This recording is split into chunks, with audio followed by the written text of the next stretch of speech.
Okay, Joe. We're going to start. Just make sure that everything is running.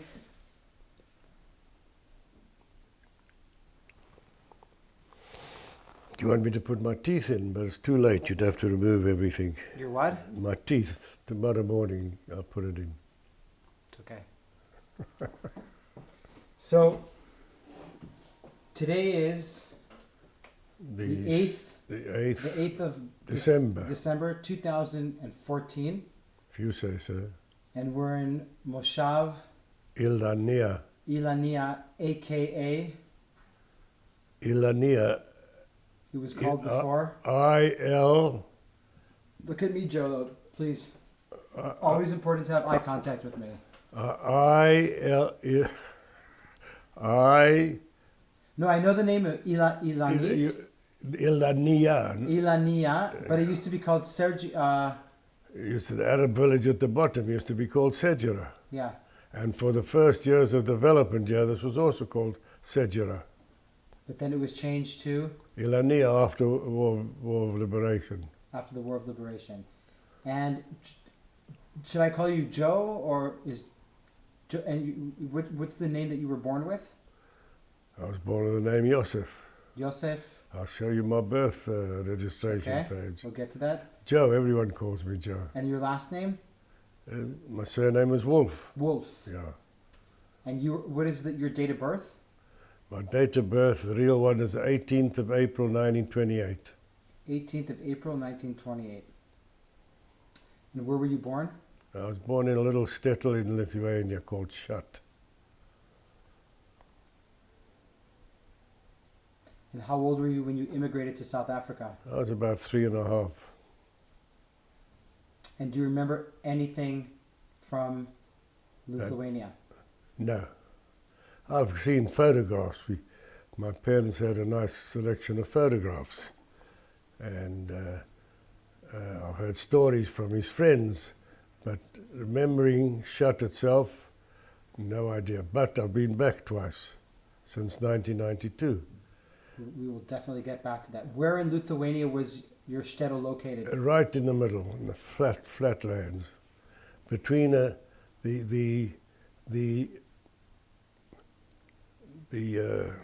Ir Machoz, what's it in English? The capital? Not the capital. The area capital was called Kedan, and Shat was between Kedan and a well-known place called Vilkomir. Today it's known as Ukmerga. Tell me, did you have any brothers or sisters? We're going to get to your parents in a second, but any brothers or sisters? Yeah. Okay. And what number are you in? I'm the oldest. I was born in Lithuania. My late sister was born in 1932, shortly after my mother and I arrived, to join my father, who had arrived in 1929. There's also a bit of luck involved, because in 1930, the South African government made a new ruling that there could only be family reunions. If my father hadn't come in 1929, maybe we wouldn't have been able to come. Then so my mother and I and my siblings might have been lying in a common grave somewhere in Lithuania. Of course, they were all wiped out. Tell me about your parents. Tell me about your background, about your family's background, your history, what you know about it. What I know about it. Let's start with your father's side of the family. My father, unfortunately, he was born, and so was my mother, in Tsarist times. Tsarist times, a lot of documents have disappeared. There were revolutions, fires. In my shtetl, there were 3 fires in my research period. One before 1874, one in 1878, and one in 1892. Now, are you talking about pogroms? No, all sorts of things. Pogroms, fires, wooden houses. All of us fires started, 100 homes were built each time, roughly. Were burned, sorry. And the last one in 1892, also the wooden Beit HaMidrash. It was rebuilt in the 20th century with donations mainly from the shutter who had already gone to America before World War II, and some of them before the turn of the century. Before World War One. Sorry, I forgot. Tell me about your father. His name, my father, where he was from, where he was born, what kind of person was he, what did he do, what was his occupation? My father, we didn't find his birth, but I know he's born in 1902. From their marriage documents, they tell you what age each person is. He was a bricklayer, as was his father, as was all his brothers in Lithuania and in South Africa. I found a book or booklet about the Jews of Lithuania, which listed in about 1935-36 all the tradesmen, and they had 6 bricklayers who built stoves and fireplaces. Of course, in the wooden houses in those days, you had to have a stove of bricks. And all of them were my family.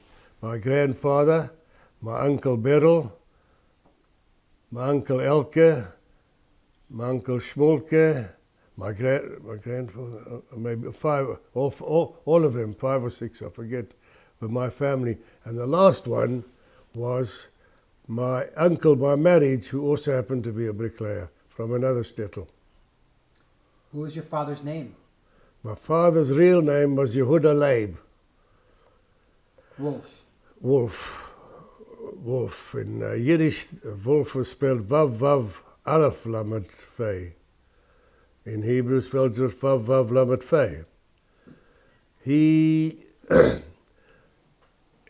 I don't know what happened to them in the First World War, but vaguely, when my mother was already ailing, I called her when I was doing research. Unfortunately, he died at 60. He was a very strong person. Who died at 60? Your father? My father. He was a great sense of humor. He had no formal education, but he remembered everything about his shtetl that was told when he was a child. And all the landslide... Was he born in the same shtetl that you were born in? We don't... I would guess, but we don't know. Of course, after the 1878 fire, my great-grandfather and my great-grandfather's name disappeared from the lists that I found. But eventually I traced some connection to another shtetl. Obviously my great-grandfather and his father, in the fire that burnt out 100 homes in 1878, went to look for parnassah somewhere else. With the names, and even when I found someone in this country connected to them, I asked them if they were Kohanim, and he said yes. Are you a Kohen? Yes. Now, but I want to get back to your family. So your father was a bricklayer. Yeah. And a very good one. A very good one. Was your family? Tell me a little bit about your mother. What was her name and where was she from? My mother, her name was Olga. Olga. Not Olga. Olga. Olga. It's of Greek origin. And that I only found out on the Ketubah, that I have the original Ketubah, which my mother preserved. And after she died, my brother got it to me when I started research. My mother died at 87. Now, my mother I know a bit about because she often told us. When the Tsarist military governor expelled the Jews from Lithuania eastwards in 1915, he feared their common connections in language and commerce with the next-door neighbours, East Prussia. That was, of course, before the Nazi business. First World War. The First World War. So he expelled all the Jews. Some got away and didn't get expelled. So she, at age 10, went with her elderly parents and her older brother, 3 or 4 years older than her, and they ended up in the Ukraine. So they went south. No, went east from East. Lithuania east to eventually south, because she told me that my grandfather had died of all the difficulties as a refugee, diseases, somewhere in the Caucasian mountain. Her mother died in a Kiev hospital. Now my mother relates the story how she stood on a street corner selling firewood to anyone who had the money to buy, so she could make some money to take food to her mother in the hospital. And when she took the food to the door, the porter wouldn't let her in. She was too young. After my grandmother died, she found out that the food didn't get to her. That's one of her stories. Another one of her stories, unfortunately I didn't think of asking her the sequence. Another one of her stories, she was working in a cigarette factory as a young girl, and when the communists took over that particular area, wherever it was, they reduced the working hours of children, and she remembers coming home from work playing with homemade dolls and other homemade toys. And then once I asked her what had happened to my Woolf family. What was your mother's family name? Katz. Katz. Katz with a kuf, not with a kaf. What's the difference? The difference is, and very few people know it, because all the Katzim here in Israel are written with a kaf. Because the Sokhnut, immigration clerk, so Katz with a kaf. But there are two kinds. There's one with a kuf and one with a kaf. Now, in the 18th century, one of the Polish princes that ruled Litva then, or one of the Tsars, they exempted Jewish Kohanim from military service.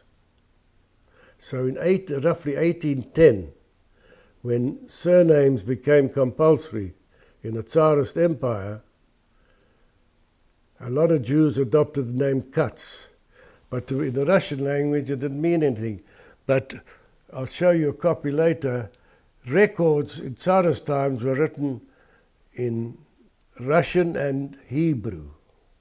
Hebrew, not Yiddish? Yiddish is in the Lithuanian period when I was born.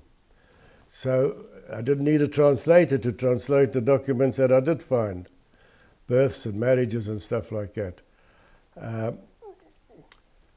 So the Jewish scribes, very likely the rabbi or the cleaner at the Bet HaKnesset or something, wrote it in Hebrew. And the records were kept there because there was an apartheid in all of Europe, mainly in Eastern Europe. Anything to do with Jews was separate lists. As a matter of fact, the census lists for Jews, they called revision lists. And so they wrote it Hebrew. If it was a real coin, they wrote Kaf Tzadik. It was a forged Katz, like my mother's family, they wrote with a Kuf.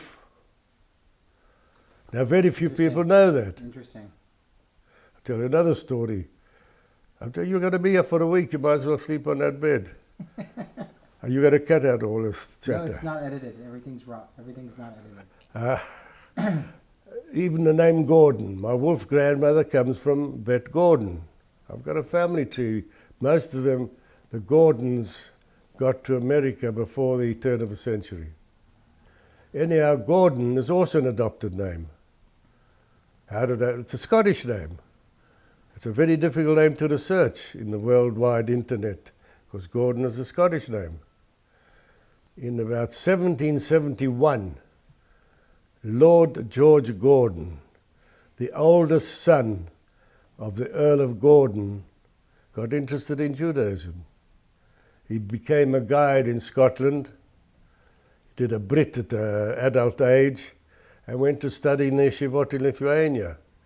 And again in 1810, when surnames became compulsory, a lot of Jews, particularly those pious Jews who studied in the yeshivot with him, adopted the name Gordon to honor this Ger Tzedek.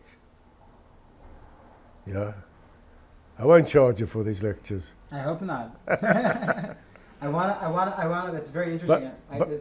I want to try and shift though a little bit back to your, and we haven't even gotten to you being born yet. I want to know a little bit more about your parents. I want to know how they met. I want to know if they were religious. Everyone was religious in Lithuania in those days. Okay.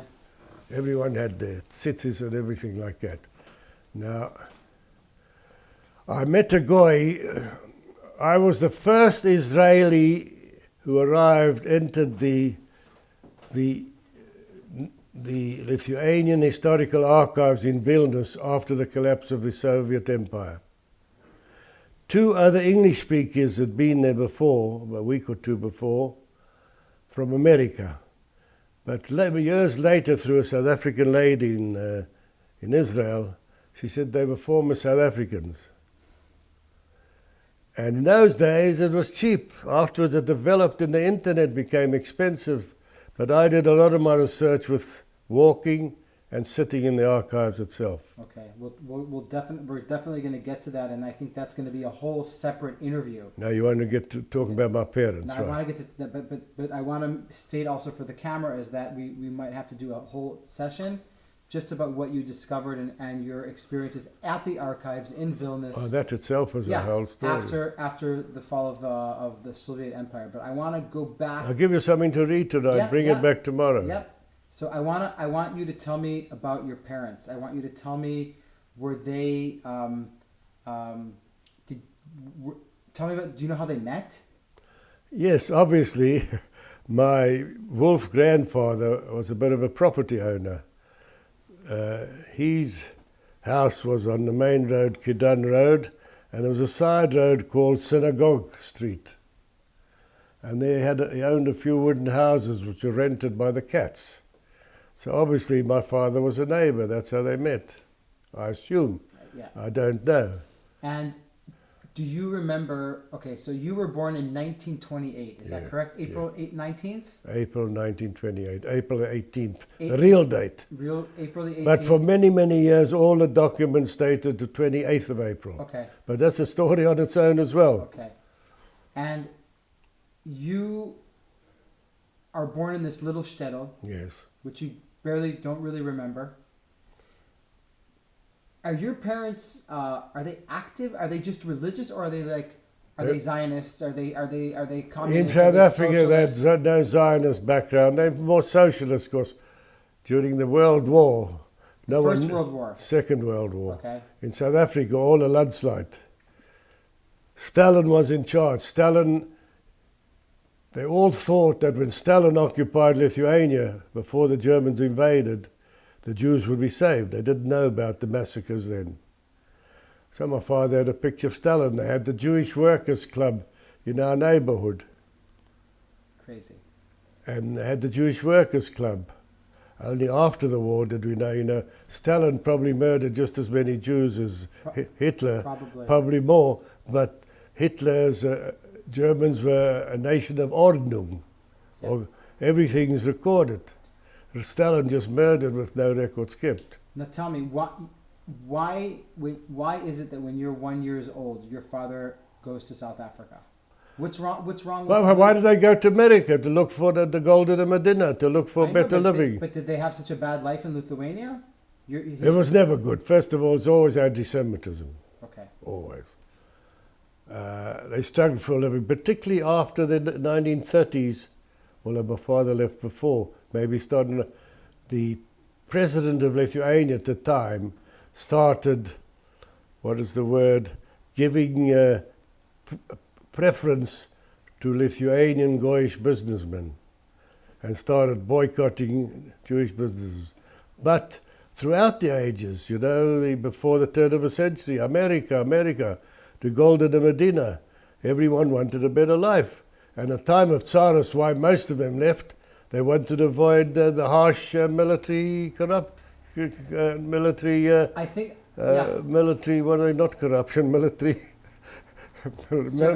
mobilization there. Sure. But we're talking about the late 20s. Yeah. In Lithuania, there's a spark of anti-Semitism. There was anti-Semitism. There's an economic crisis around the world. Yes. Right? The Great Depression is definitely... people are looking to make a better parnassa. Now, what is the connection between the Lithuanian Jews and South Africa? Can you please, because most of the yes, as you said yourself, they came roughly 1880. They came with a timber. Can you elaborate on that, and maybe that's what I know. I can elaborate what I know. Yeah. In the 1880s, if you read the history of South Africa, those were the period that they started discovering diamonds and later gold, and they had to dig tunnels underground, so they needed timber. The Baltic states is a land of timber. So some of them came working their way on timber boats. Others paid a passage on these timber boats to get here. There was a nucleus, there weren't too many then. But the first Shatta who came here, the Gaddi family, I think must have arrived in the early 1900s, before the First World War. Are they like a well-known Jewish South African family? Gaddi was quite a big family, not really rich. One of the daughters, the youngest daughter, died in Toronto a little while ago, well over 90. But let's get back. So because most of the Jews in South Africa have roots in Lithuania, yes. So maybe your father feels that this is the right place for him to go. They couldn't have. They would have gone to America if there wouldn't have been the quota system. America started the quota system after the First World War. You don't know that? No. Before the First World War, America was wide open. Correct. A land of opportunity. Correct. The golden Medina. Correct. So everyone headed for America. As a matter of fact, there's a little side stories of it. I found out that the whole Dublin Jewry originate from Lithuania. Half of Glasgow Jewry originate from Lithuania. And how I just assumed they had either not enough money to get to America, or unscrupulous captains just dumped them there, said they're speaking English, you're in America. Remember, they were all ignorant in those days. And that's how I think they got to Dublin and Glasgow and one or two other ports in England that had bigger population of Lithuanian Jews. Because there's a lot of cousins from Dublin who've got cousins in South Africa. Again, I want to get back to your father. Yeah. He leaves, you're 1 year old? His brother, his older brother, one of his older brothers already arrived there in 1928. And he said to him, what, it's good here, come over, or what? Oh, that was the procedure. You bring some more of your family. Sure. So that was the way out. The way out, yes. He heard from his brother. And what did your father... So your father arrives there in 1929? Yeah, December 1929. I've got the name of the ship somewhere. Okay, and he is working there also as a bricklayer? The bricklayer. Like what he did in Lithuania. So he's taking his trade with him. That's right. And my father was never a successful businessman. Okay. So he died as a bricklayer as well. And that's all it basically is. He was a storyteller. He had a terrible accident in 1940 or 41. He fell 3 stories. He was a building foreman, building a movie house, a bioscope they used to call it in South Africa, in one of the posher suburbs, and on a wet scaffolding he slipped and fell on his head. He was out of work for a year. Maybe that started his, what do they call, the leket kromamoach, meningitis.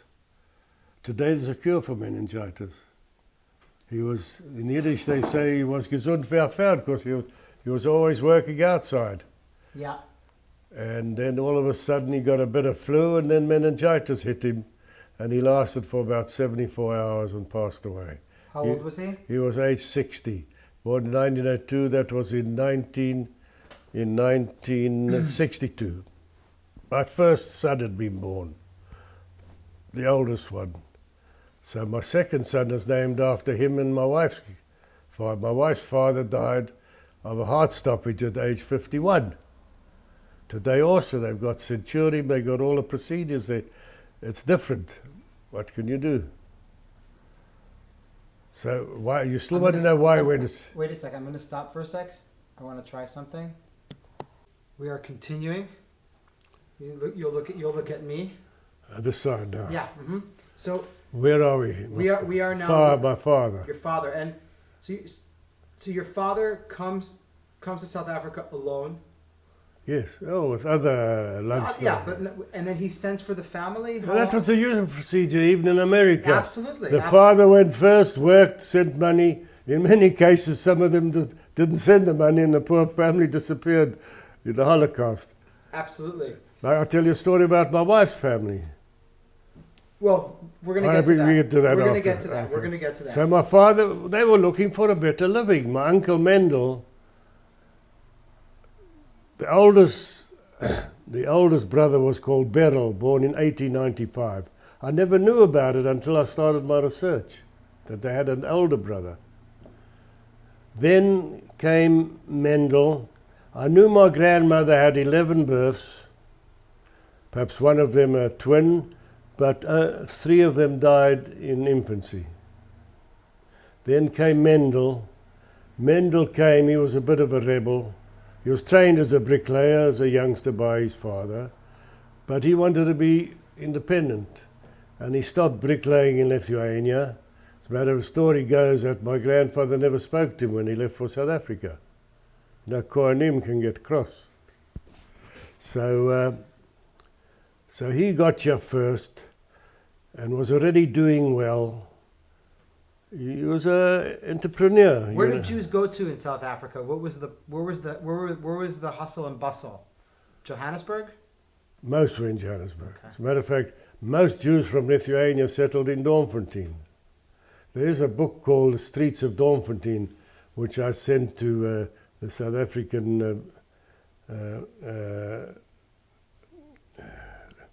retirement home, Protea Village. No, Bet Protea in Herzliya. I've got some pages, I'll show you some pictures of our neighborhoods. A lot of them went to Doornfontein and others to Fordsburg, 2 poorer neighborhoods of Johannesburg. Most of them did well, they started moving. Same as America, the same procedure. Did well, you bought a nicer house, you moved out of the slums, etc., etc. Now, where were we with my father?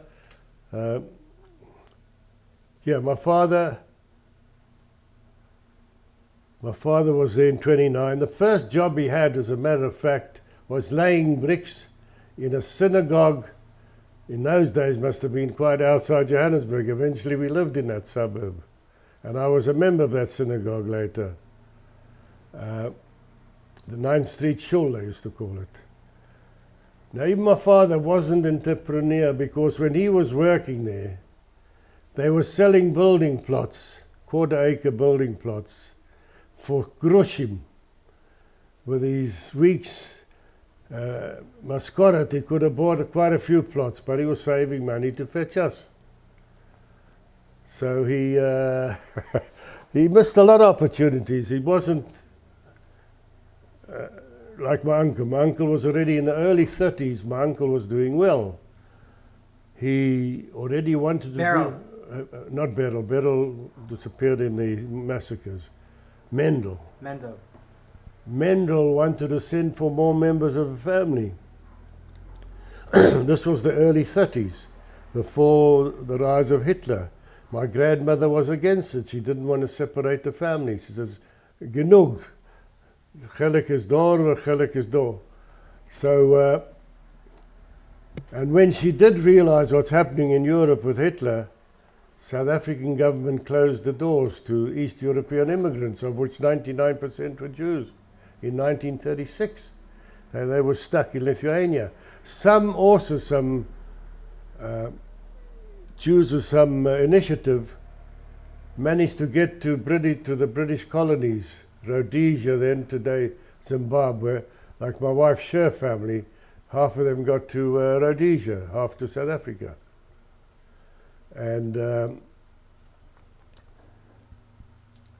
And so they couldn't get out. And they had 8 siblings.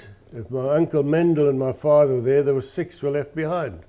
That will come to the history of the shtetl when we talk about it. And what else you want to know about my father? He had the accident. No. I want to know about. I want to try and go chronologically. So now he sends for you and your mother. Yes. Your mother, you're the only child. Then, yeah, at that time you're the only child. as a matter of fact, he probably, hang on, he 1929. Yes, I must have been 1 year old when he left. Yeah. Because he arrived in December 1929. I was born in April 1928. I was a year and a half when he left. Yeah. So, let me ask you a question. What is your first memory? My first memory, not a memory really, I was told about it. Okay. We were travelling on the train from Cape Town to Johannesburg to meet my father. You go through the Karoo Desert. There's a desert if you look at a map. And I was 3.5 years. I wanted to be a big shot. I insisted on going to the toilet on the train myself. And I locked myself in. I don't remember this, I've just been told it. And they had to stop the train in the middle of a desert. And one of the train crew climbed in through the window into the toilet and opened up for me. My mother, who didn't know a word of English then, was hysterical. Some nice English lady tried to quieten her down, she tells me. And that's the only thing I remember really of my trip. I was still, in my research, I would still like to trace our trip across Europe. What was your journey? Like you left Lithuania, you took South Africa. Some people got a ship in Danzig. I've got a picture of some of our chateau in Danzig getting on a ship. But my nephew in my baby sister's son, who's got 5 kids in Ranana, when he was a young boy, had to interview an old person. So he didn't know. He says, "Mommy, who must I interview?" "Go and interview your Baba." So I interviewed her. And in the thing, he wrote it. I gave it to him a few months ago. I found it amongst my papers. That she remembers a long train ride from Lithuania, obviously to Hamburg or to Bremen. Now, I never got as far as researching there. I did research in London and I found our departure. I got a guy in South Africa to search arrivals in Cape Town. But after 1930, for some reason, the documents disappeared or were destroyed or burned by accident or something. But I forgot my father's name of the ship he arrived on, all his friends in the late 1920s, but 1930s none. But I found the departure and the actual ticket of the ship. So where did your ship leave from? From London. So you, from London? Yeah, to South Africa. So how we got to London is a question mark still. You don't know? I assume we got to Bremen or Hamburg and crossed the Channel. And a lot of Jewish... As a matter of fact, there was a story in on one of the British programs, how do you really know who you are or something? Yeah. Some Jewish family from America, from Lithuania, who had landed on the east coast port of Yorkshire. What's the east coast port of Yorkshire? I don't think it's important at this stage. And they were interviewed in this program called Coasts. And the interviewer followed them with the local archives people to the boarding houses where the Jews used to spend, and they used to get on a train to Liverpool, from Liverpool to an American port. Or in your case, a South African port. Yeah, but we don't know. If I had money, I'd get a friend of mine who does it, research professionally. I'd send the money to, she's in Norway now. She was one of those who, she and I were one of the founder members of the Galilee Genealogical Club. Geological, okay. Yeah, it was started by an American lady on kibbutz Mizre, that's near Fuller. So I want to... You go back. You see, yeah, with me, you just say one like this lady, yeah, and she said, Joe, od kabashot, abati, tosifi od efes, alze. And that's good. I tell you can live in the Galilee, yeah. I'd like to. Yeah. Yeah. So, But do you know? But what you told me about the train is a story that you know of that existed. But what is your first memory? It's a hard question when you think about it. But my first memory is actually standing. My father had rented a room or 2 rooms in some Jewish boarding house in Domfontein, in Upper Mayor Street. I've even got the number, of course, and my late sister's birth certificate's got the street where they lived, which I've got. Then when she was born, obviously it wasn't roomy enough, and I remember going to Bates Street, the main street of Domfontein, living in a little cottage next to a dairy, a guy who sold cheese and milk. What the guy's name is, I don't know. Then I remember we must have gone to probably Fuller Street. We were opposite a place called Fuller Park.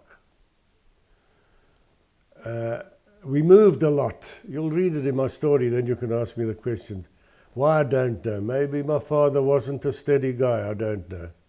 I also remember that my sister who was born there in this Fuller Street had a terrible reaction to one of the in those days, mumps, chicken pox, measles, to one of the children. I remember the doctor coming and my little sister was very ill. Then I remember we moved to another street, Lang Street, and I remember playing with a little goy boy next door, and he was up in a tree, and by accident he dropped a knife which landed on my head. I don't remember going with my mother to register in a school, but that was the reason why we probably registered at the Bertram School, because it was only about 100 yards from the school. Did you grow up, once your parents arrived in South Africa, your father, he's a bricklayer, is your mom just a housewife? Housewife, she had no profession, sure. yeah. And what kind of house are you raised in? Are you raised in a strict house? Are you raised in a very... Well, I used to get a smack from my father now and then. I was a little bit of a naughty child, but a good boy, I think. My mother said it was a good engel. And what language did you speak with your mom? My parents I spoke to in Yiddish. Yiddish. Yes. And my late sister also spoke in Yiddish to my parents, but my brother and my baby sister who still live in Johannesburg, they used to talk to my mother in English. She used to answer in Yiddish and vice versa. And was the house kosher? Oh, yes. The house was kosher. And here's a question I have for you.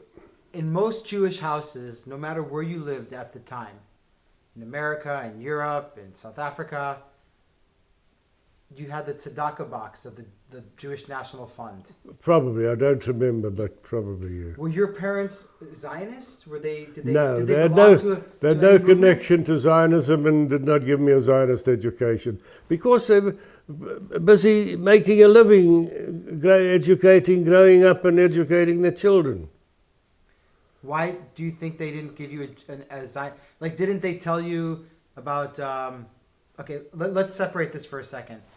Holidays in the house, Passover, Rosh Hashanah, Yom Kippur, everyone normal. Traditional, everything. Normal. Yes, Okay. We used to meet as a big family with my cat's family. What kind of synagogue did you guys belong to? Was it Orthodox and Orthodox? There were only Orthodox synagogues in those days. Okay, I'm just asking. Now, was there any? Was there like a portrait of Herzl in the house? No. No. Portrait of Stalin, I told you, during the war. We'll get to that, yeah. We'll get back to Stalin. So there was no poster of Herzl? No, there obviously, although in the history of my shtetl there were a lot of Zionists there. I've read it, but I don't think my family were. Okay. There's no Herzl, no Schmerzel, no stuff like that. What kind of school? Let's kind of go to your first days in school, first, second, third grade. Are you in a Jewish school or are you in a public school? No, public school. Okay. There were no Jewish schools in those days. No Jewish schools. You went to your local school. The first school I went to was called Bertram Junior School. I've got photographs of my first years at school. school photographs. So you are living in a world where you're indulged with so-called goyim. Yeah, all your neighbours. Well, There were lots of Jews in that neighbourhood. Sure. But hang on, Donfontein were mostly Jews. But when I lived in Lang Street and Fuller Street, we were amongst the Goyim as well. And the goyim are English Afrikaners. Yeah, English Afrikaner. That's important as well, you said Afrikaner. Until the early 1930s, when Hitler came into power, the Afrikaners were very sympathetic to Jews. They loved them. Of course, they were Presbyterians, and the Presbyterians, their main source of Bible studies is the First Testament, the Jewish Testament. Now, just for the record, explain to me what Afrikaners are. Afrikaners, well... just for the record, I know. It's a long story. I know. The first people to get to South Africa was the Portuguese. They were looking for the India. Some travelled Christopher Columbus America way, some travelled down the African coast and looking for India the other way. I think it was Vasco da Gama, one of the first Portuguese. And obviously Jews who were part of the Garush of Inquisition of Spain, obviously some went there as well. There are records of some Jewish people being amongst. Then after the Portuguese came, I think they settled there, the Dutch. During the Napoleonic Wars, the Dutch lost the war to Napoleon and French came. Then the British took over. So the Afrikaner is a mixture of Dutch, Portuguese, or Sfaradi, but could be Spain as well. For example, the name Ferreira. It's a popular South African Afrikaans name, but it's a Jewish name I found out here. The same as my wife's Sephardic family, Garcia. Try and research it. There are millions of Garcia, both Goyim and Jews. And Afrikaners is it's a language also. It's a culture. It's a language, a culture based on Germanic Dutch, Holland. Germanic Dutch. Holland. So you're saying that before Hitler came to power, these people were very sympathetic. Of course, the Jews came, the traders. They came in their ox wagons and went from farm to farm and provided stuff for the ladies and for the men, and they were very, very popular. But after the Boer War, 1899 to 1902, the hate of the British was there and developed, and in the early 1930s, or the middle when Hitler came to power, a lot of young Afrikaners went to study in universities in Germany. And when they came back, they spread the anti-Jewish business. As a matter of fact, I sent my last copy away the other day. Somebody's once sent me, when my grandfather was in Germany, the sign said, Jew, go to Palestine.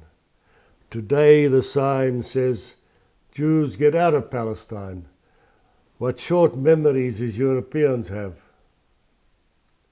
And I remember some Afrikaners shouting to go to Palestine when I was remember that? 12 years old or 13 years old, yes. What did that do to you? Did you understand? No, I didn't understand what it meant, because Palestine meant nothing to me then. I knew there were Jews were settling there.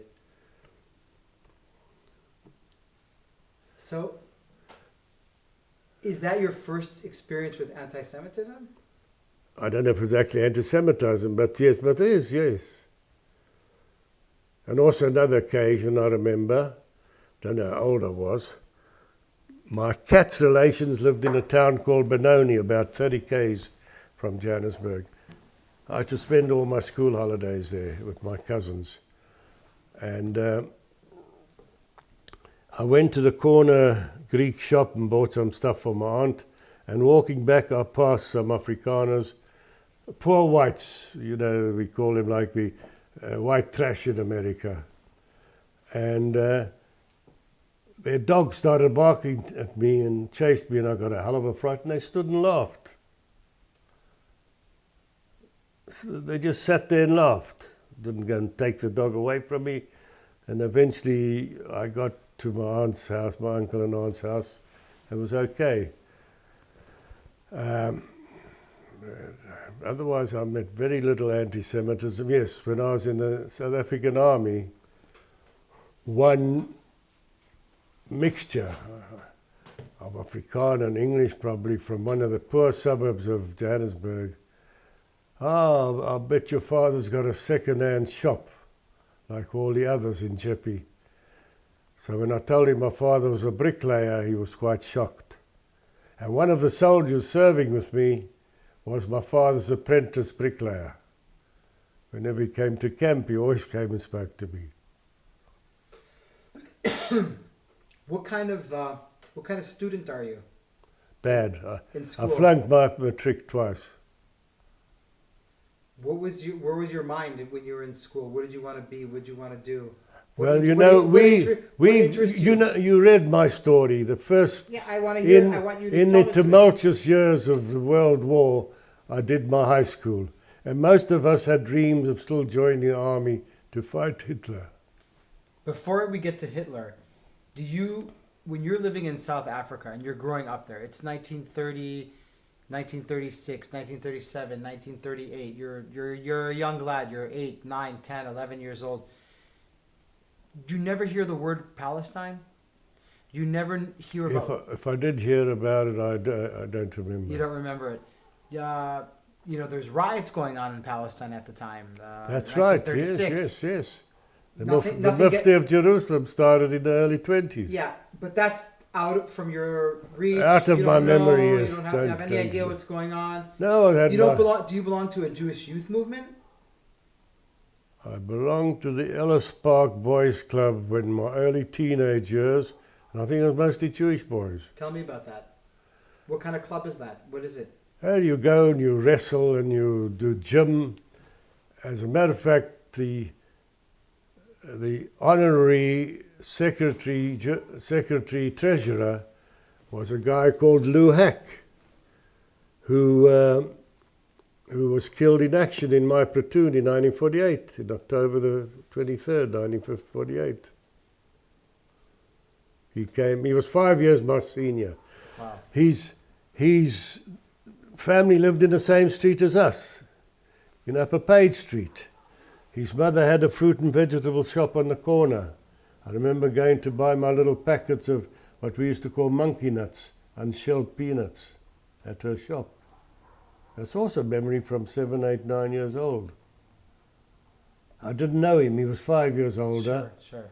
And he was a later recruit to our English-speaking company in 1948 and was killed in action on a deep penetration patrol in the Upper Galilee, in the Western Galilee. I want to go back to South Africa for a little while, and I want to know where you are and what you're doing when the Second World War breaks out. I was just finishing my middle school. How Not old? my middle school. Standard 5, I think, is the elementary school. We had an Yiddish teacher who was called the Jewish Government School. Mostly Jews, up in Dormfontein, Upper Dormfontein. Our teacher was Lipschitz. You're 11 years old. In 1940, 41 was my bar mitzvah, I was 12 years old. 39, I was 11 years old. But in 1940, or the end of 1939, I remember him taking the whole class to a movie, the first war movie about the British bombing Berlin in the late 1930s, shortly after the war. He took me to a movie. What it was called, I don't know. He eventually joined the Air Force, and I also followed up his history. He came on Aliyah many years later. But this is a school? What is this? It's a normal elementary school. Oh, but not public. Public school, government school. It was called the Jewish Government School. Now, South Africa is a British colony. What was it? It was a British Dominion in my life. But when if, Originally before the Boer War, yes. yes, but now that the British Empire is at war, so is South Africa. That's right. In my days, even when we flew up to Israel in 1948, there was the red colour on the map from Cape to Cairo.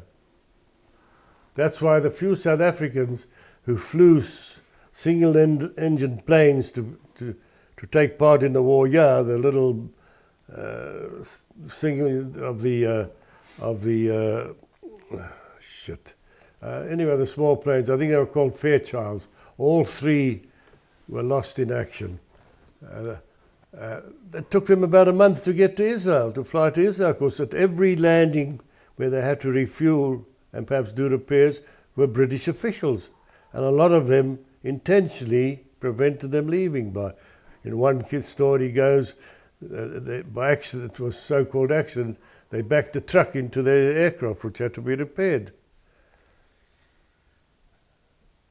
And the first groups before the creation of a state, one group were actually put in detention in Cairo, because then it was free to fly Cairo to Palestine, to Lod. Yeah. The first few groups actually landed before the yes. Now we go back to me. Yes. We go back to we go back to you. The World War I breaks out. World War II. World War II breaks out. You're 11 years old. You're in high school. Is there anything significant? I'm not in high school. I'm still in elementary school. Is there anything? We're going to go to your high school years now. But is there anything significant that you want to tell me about these years before your bar mitzvah? Is there any story? Is there anything? Well, I've told you something about buying peanuts. Yes. We all studied for our bar mitzvah at the I think it was called the Bet Midrash. I've got the name. I've got a picture somewhere. In Domvertin, in Bate Street. And I even had a little hall and a shul there, and I had my bar mitzvah there as well. It was shortly after my father's accident, so we just had a bar mitzvah in the family and friend luncheon in the house, and we had the bar mitzvah there. I remember being on the bar mitzvah bima together with a guy called Adler. What his first name is, I don't remember. What happened to him, I don't remember. But I remember the guy's name was Adler.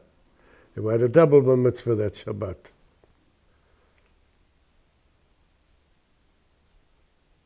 Okay. Yeah. Yeah. I want you to remind. I want to ask you again because we didn't really clarify it. Now, this Jewish youth movement that you belong to, does it have a name? I never belonged to any Jewish youth Okay, you just movement. belong to this nothing. I belong to nothing. Now we're going too far ahead. No. We'll have to go back. Okay. When I volunteered, it's written in my story what you said you read. Yes. I was just interested in my school friends and my neighbourhood friends. A lot of my neighbourhood friends, one of them was born in my shtetl. And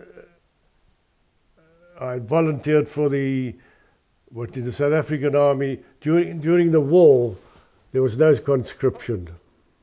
It was all voluntary. General Smuts, or Field Marshal Smuts, who was Prime Minister then, did not want to make it compulsory, fearing the political backlash, because of all the Afrikaners who still had the hate of the British.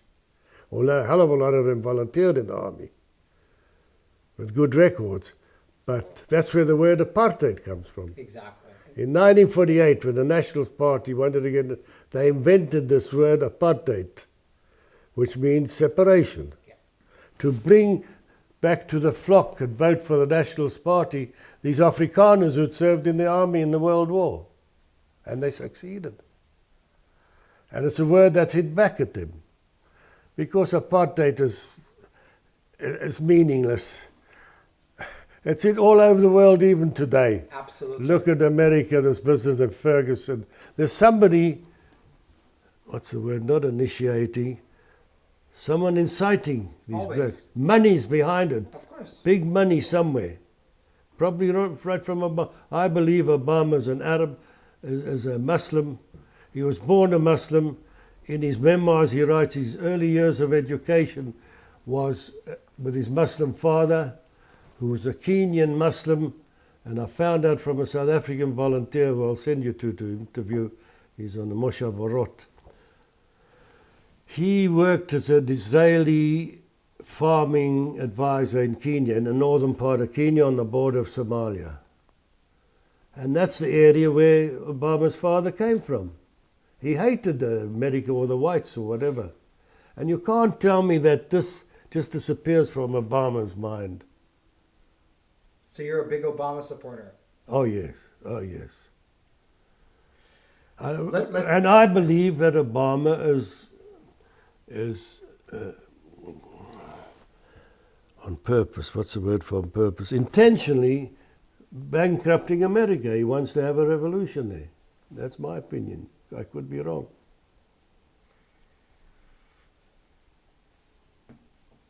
Tell me about high school.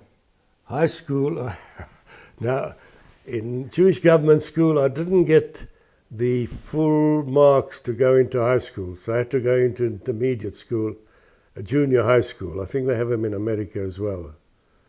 And that was a long way from home. We had a crowd there. Sometimes we used to walk back many miles just for the hell of it, go through the big observatory golf course there. It was called the Observatory Junior High School. It later became the Athlone High School for Girls. But when I did the first 3 years there were only 3 years at that intermediate high school, I was accepted at Athlone High School, where most of the Jews of our neighborhood went to. As a matter of fact, 1944 high school class, there was only one goy.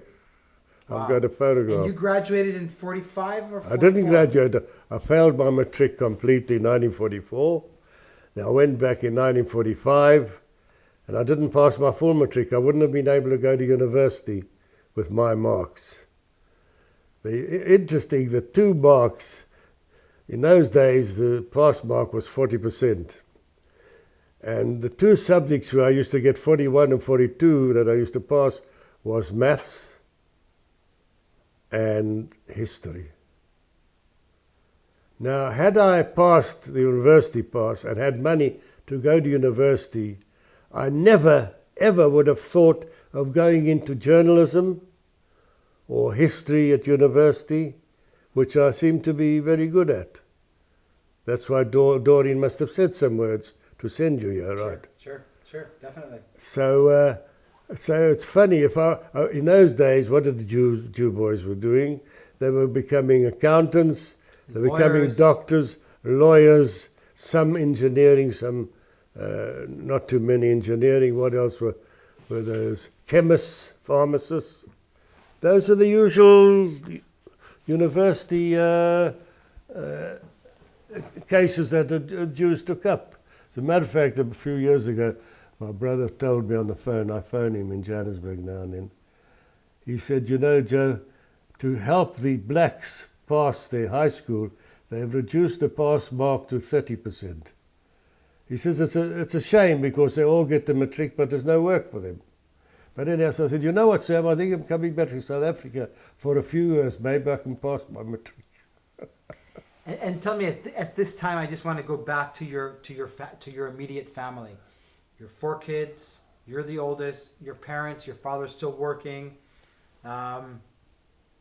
Is the household okay? Is it, you know? Yeah. Look, my father, after his accident, became a little bit of a gambler. Not in big, but he went broke quite often. Every time he was a good bricklayer. Every time he made a little money. He started his own business as a contractor himself in a small way. He went broke. They moved a lot. So was there tension in the house, or was it? I don't think there was tension in the house. My sister, the first one, she was ill in the early ages already. But in those days, psychiatrists, they knew very little about psychiatry. Sure. As a matter of fact, my mother told me years later that she called a family doctor, but they never had the answers in those days. She said, no, don't worry, she'll grow out of it. Eventually she committed suicide from depression. Your sister? Yeah, she was 28 years old. She got more depressed and more depressed. She was on treatment. In those days they used electric shock treatment, which was terrible. And she got a fetish for jumping out of buildings. She was caught a few times by the watch boys, the African watchmen there, Shomrim, and one time she fell from a building. As a matter of fact, on the fifth candle, Chanukah is her yortzeit.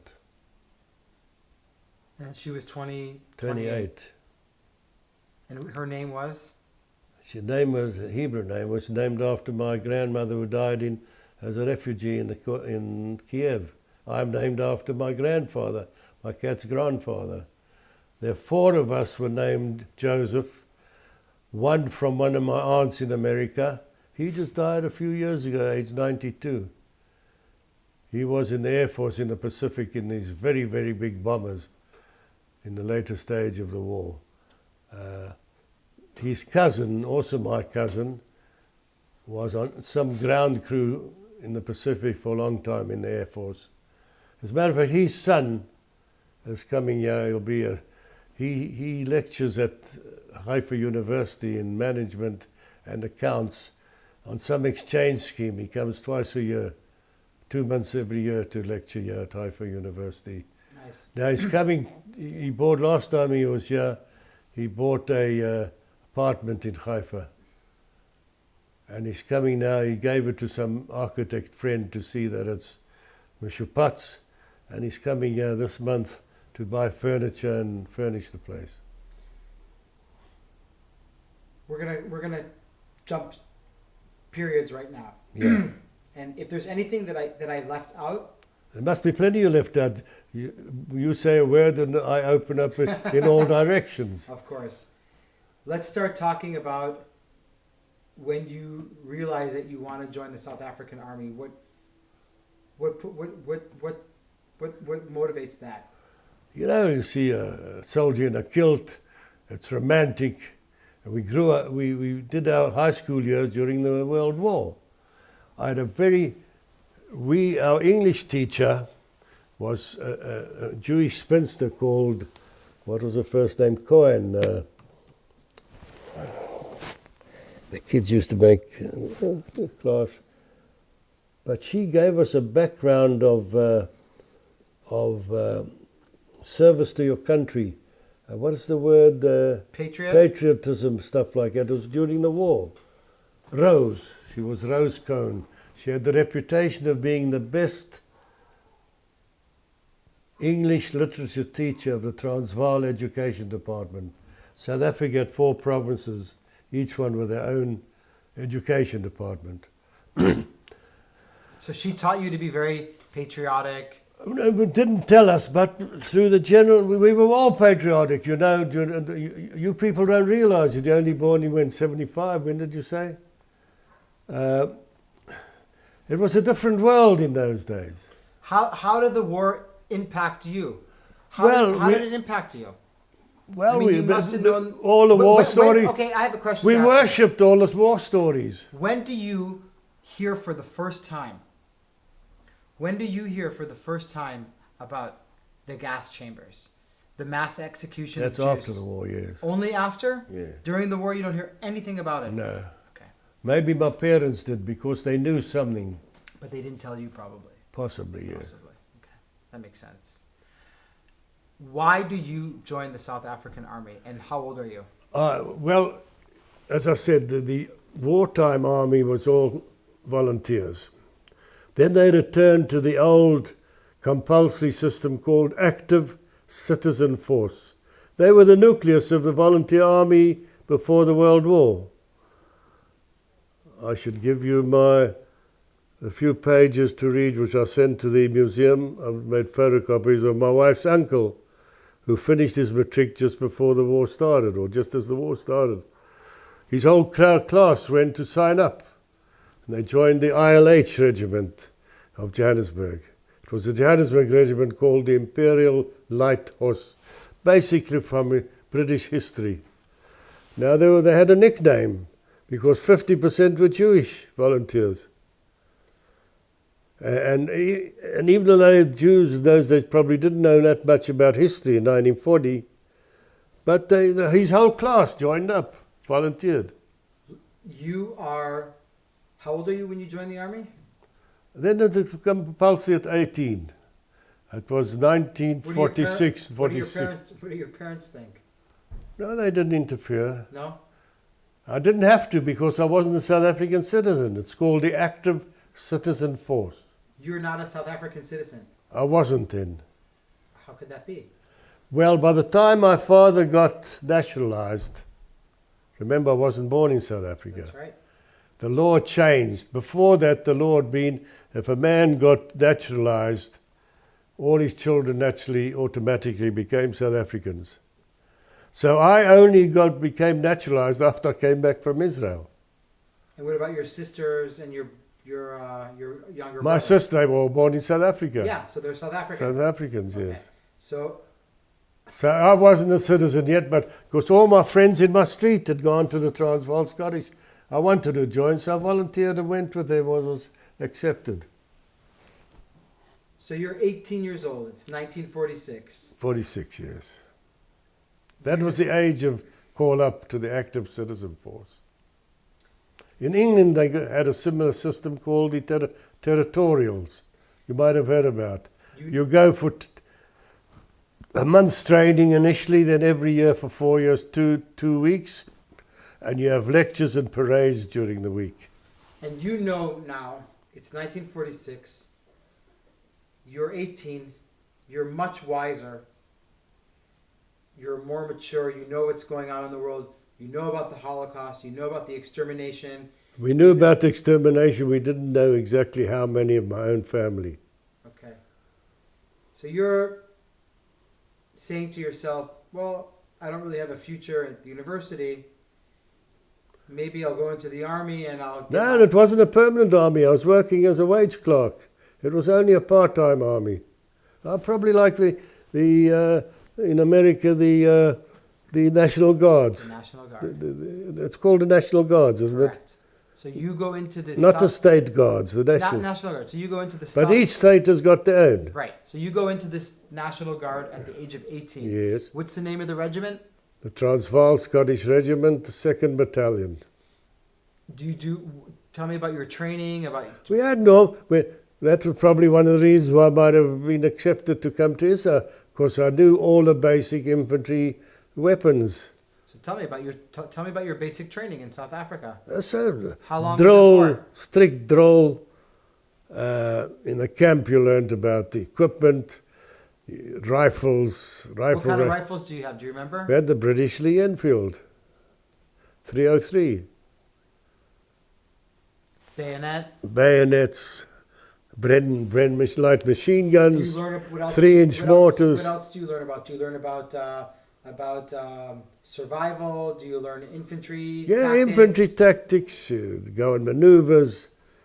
The first session is a month long, and the second, and third and fourth sessions are 2 weeks. But you go away for weekend maneuvers. You go to parades once or twice a week. It was called the drill hall. Do you live at home at this time, or are you living on a base? I was living at home. No base. Oh. It was only a temporary army. Sure. I'm asking, yeah. In those days, they weren't everyone, from a teenager, you passed college, you went to live on your own. Those days, everybody lived with a family.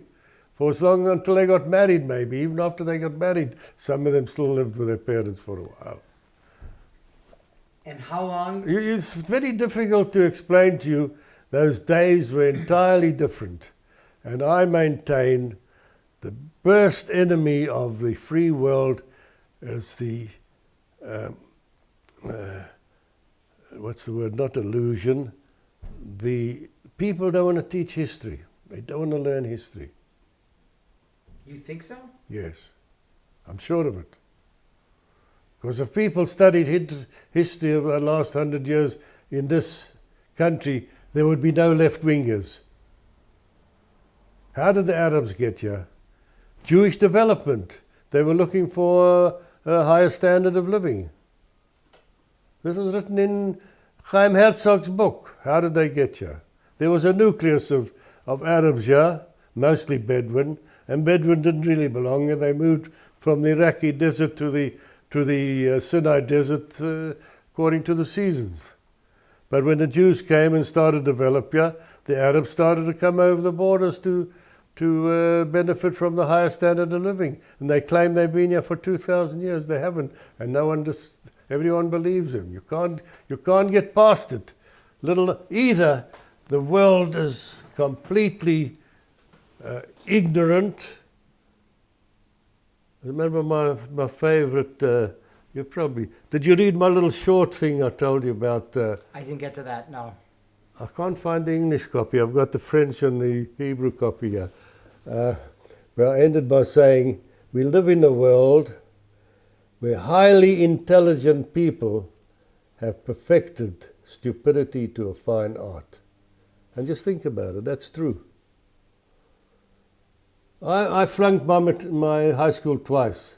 Why do I know what's going on in the world? And these guys are university educated, particularly Beersheba University, they're mostly left-wingers there, and they teach their students. Why do I know more than them? Why? Do you believe that you know more than them? I think so. More of what's happening around the world. Okay. I had no political inclination when I came here in 48. Sure. I don't even have a political inclination now. Everyone calls me a radical right-winger, but I'm not. I'm just realistic.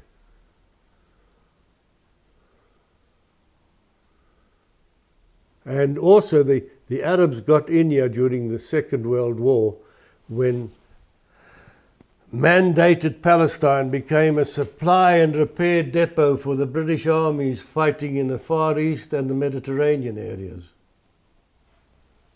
Have you ever heard of the book, The Bible and the Sword? No. The Forgotten Ally.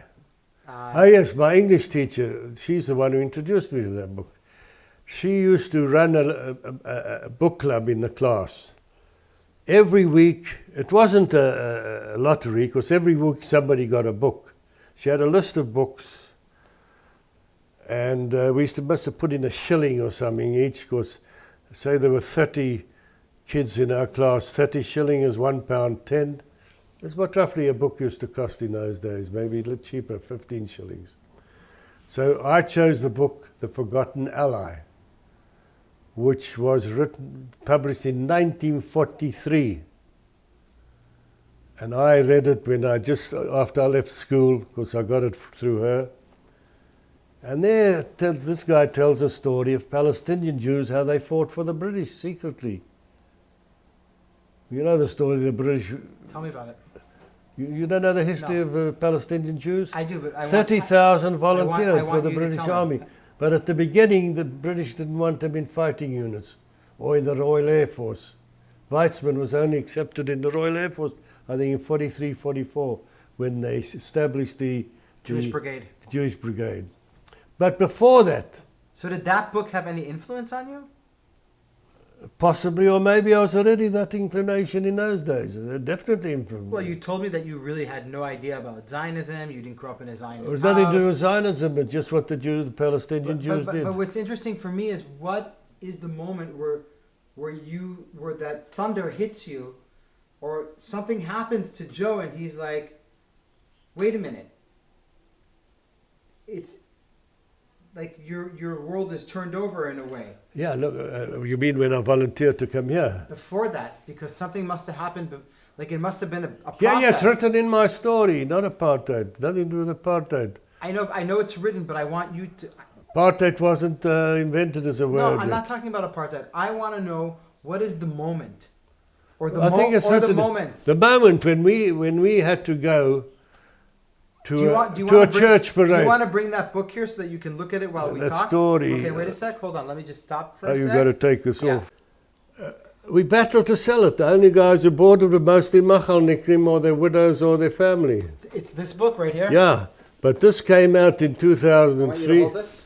This came out in 2003, started by myself, because I had built up so much more information in the in-between years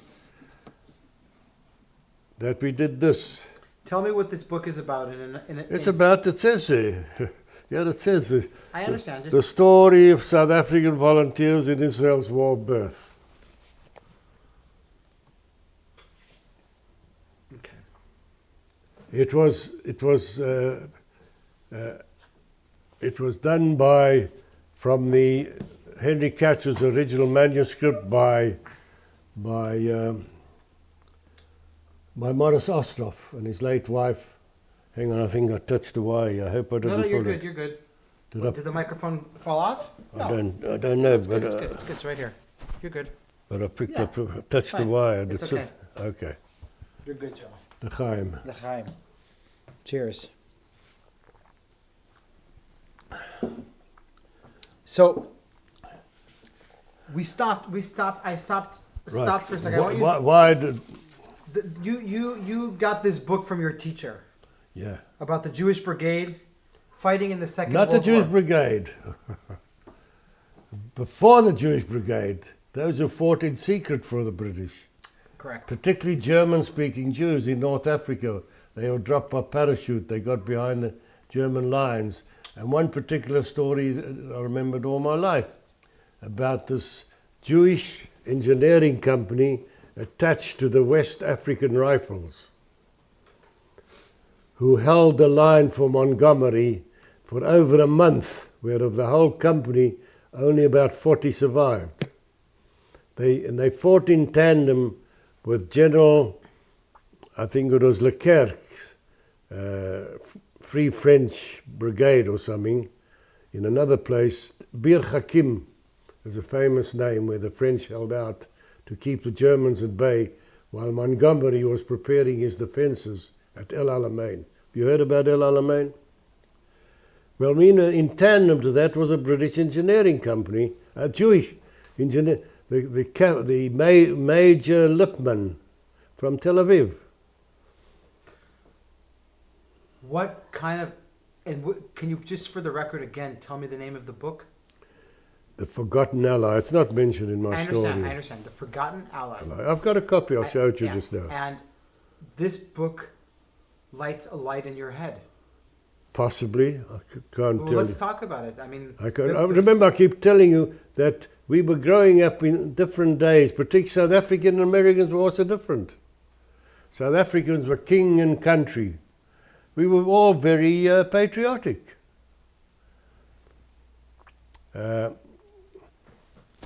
Very few people know about the Anglo-Boer War. about the Boer. Anglo-Boer War. Sure. 1899 to 1901. 1902. 02, yeah. But And then I- history was taught different in those I days. understand. But what I'm trying to ask you right now is, what is the moment in your life? If you look at your life now, if you look back at your life, you look back at the age of 14 to 18, before you came to Palestine in 1948. It was already Israel when I got here. Okay, we'll definitely get to that. But what is the moment that catches Joe? Well, that's the way we grew up. But you say that you didn't grow up in a Zionistic house. It But wasn't. nothing to do with Zionism. I'm talking about king and country fighting in the World War. I grew up in that period where the whole street, all the Jewish kids were interested in joining the army. A lot did, as volunteers. One guy who came, worked for my father's, learning the building trade, and he joined the engineers and was killed in Italy.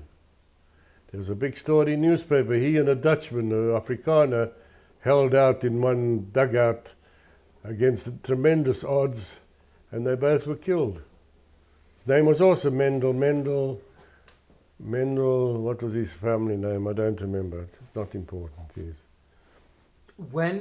How long are you in the South African National Guard for? It's a 4-year period. Okay. You can extend it if you want to. So it's like a month here, a weekend here, a month there. Yeah, and month and 3 2 weeks. In other words, a total of 1 month, 2.5 months full-time training. A year. No, over the 4 years. The first year was a month. The next 3 years were 2 weeks only. But parades and weekend maneuvers and stuff in between. And at that time that you're in the South African National Guard, that's okay, what would I call it? Are you working?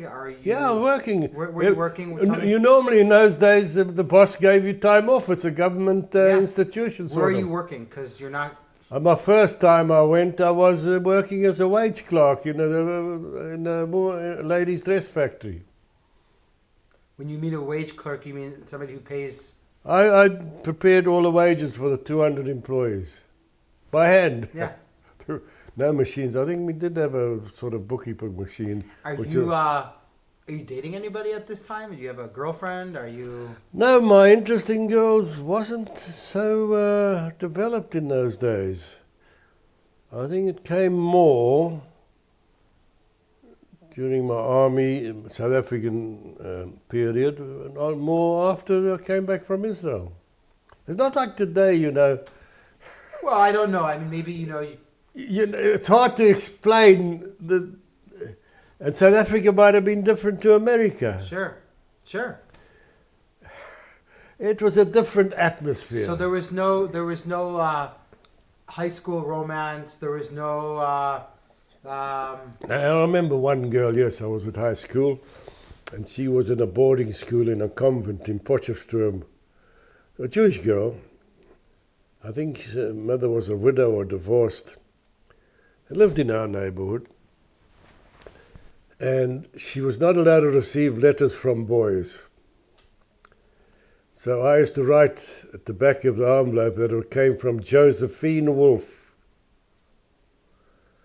And the first time in Scottish we had our regimental dance, I took her. I met her years afterwards. She married someone. After I came back from Israel, she was sitting outside her husband's furniture shop. In the main street of Johannesburg, I met her. But it's the only thing I remember of not even a romance, sort of a girlfriend. Or Sure. Before we start talking about... Other boys in our group was a little bit more developed with girls. Sure.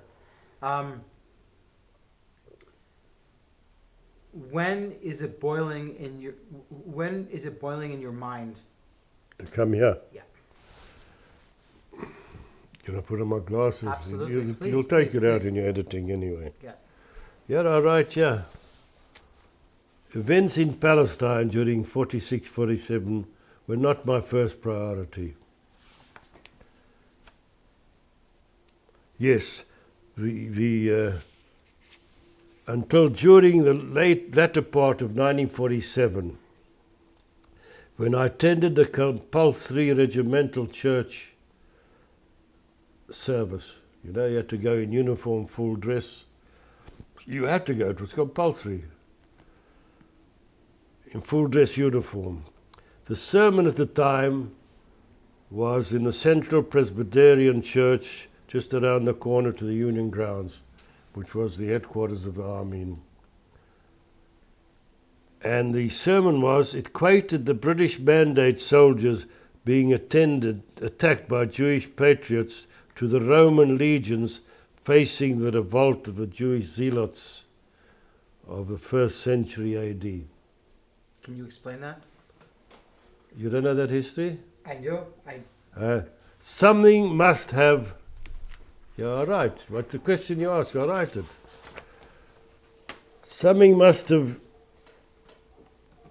stirred in me as I started to take a more serious interest in the events in Palestine, including the UN November 47 partition resolution. I knew then that the Jewish survivors in Europe needed a home. I didn't know how many of my family had lost it.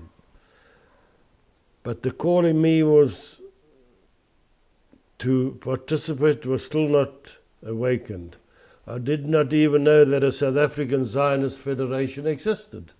That's how far removed I was from the community. Not community. I was there. We went to Cheder together. Rosh Hashanah we met, and Pesach we played with nuts outside the Bet HaKnesset. Eventually, in February 1948, advertisements in the daily newspaper inserted by the flamboyant Hebrew Legion called for volunteers to join and fight for a Jewish state. Okay. Now, I didn't know that the Zionist Fed had secretly already been... You what? You didn't know what? That the Zionist Federation had secretly been recruiting people. And these people came, interfered with the Zionist Fed's secrecy by a flamboyant advert. Now tell me about this this church thing that you go to. Forget what you wrote right now. Tell me, because you're going there, you're dressed up. Yeah, we had to go. And they're bad-mouthing. They weren't bad-mouthing, they were just comparing the British soldiers being hit by the Etzelia. Yeah. They were just comparing, they weren't bad-mouthing him. Do you even know what they're talking about, or is it like complete? Yeah, I knew something about Etzel in those days. You did? Yes. I might have known something about the Haganah, I don't remember. Let's go back for a second.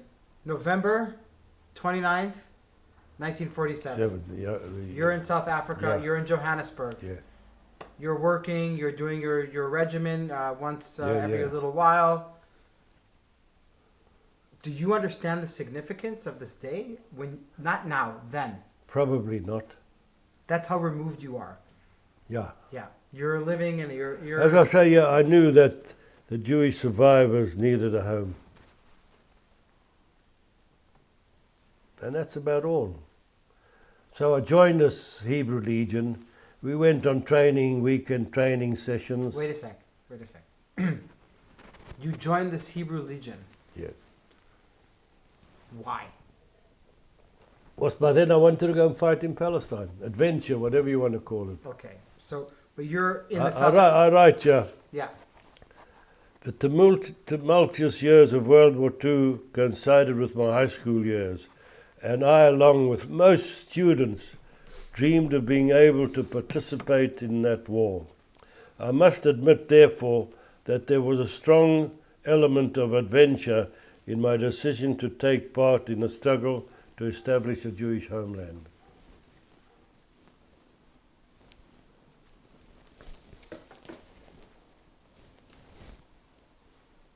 You could have filmed yourself and read this. Listen, I read this, but I need you to say it. I don't need you to read it. It's good when you read it sometimes. I don't remember all the words. I know, but that's... I think I wrote it well. I was complimented on this. I definitely agree. What I did specifically mention names, otherwise they would have been forgotten. Sure.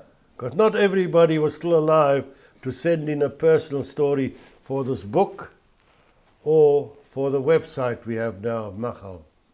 Understand? Yes. So I mentioned as many names as possible. After all, there were 60 South Africans in the 72nd Infantry Battalion. 70, where in 1948. Here. Israel. Okay, we're gonna get to that, and that's why we're mostly here and doing these interviews. But before we get, I think you better take residence in the north, Yosef. But before we get to Israel, to Palestine, I need to make sure that I understand correctly what's going on with you now in South Africa, because I'm a little bit not confused, but I just want to make sure that I have everything understand. You're ignorant. Exactly, I'm ignorant. You are working in a factory. You're working as a wage manager for this. Not a wage manager, a clerk. A clerk. You know, I was earning £7.10 a month then. Okay. So I gave it all to my mother. And my mother when I used to want to go to the cinema, she used to give me sixpence. Or when I used to want to buy something, she used to give me this. As a matter of fact, I wasn't a sweet candy eater. When someone gave me money to buy, I saved it until I had a 10-shilling note. Then I put it in one of my school textbooks so it would straighten out. And I forgot about some of it. And my younger brother, when he took the same books for studies, he found them. So you see, I do remember some things in my life. Maybe because I never became rich and had money as my main object in life, that I remember these things. Yeah. Other people maybe don't, because they had money, they had fancy homes and stuff like that. So this is what I want to understand. We're now talking about 1946, let's say 1947. You do know what is going on in Palestine, Yeah, I know. But it's not like a big thing for you. That's right. Right. And then you go to this Meeting. This church Which meeting. was not. You mean a meeting to recruit for the Hebrew Legion? No, not or yet. the church? I want to get to The that. in a church. sec. That's before the this. I don't remember. It might have been before or after. Tell me about. Okay, let's do this. How do you end up at this recruit meeting of the Jewish? It was advertised in the press. That's why the Zionist Fed was so cross. So you just looked at it and you were like, "Oh, I'll go." Yeah, and it was full. The hall was full. What happened at this hall? Who spoke to you? These guys who ran the Hebrew Legion. Some came from England, some from France. That Hebrew Legion in England, Hebrew Legion in France. What are they saying to you? They said, we got to fight. We got to fight for the country, for the Jews. And I think just about everybody in that hall that day joined up. A lot of them eventually just moved over to the Zionist Fed when they heard that that the Zionist Fed were recruiting quietly as well.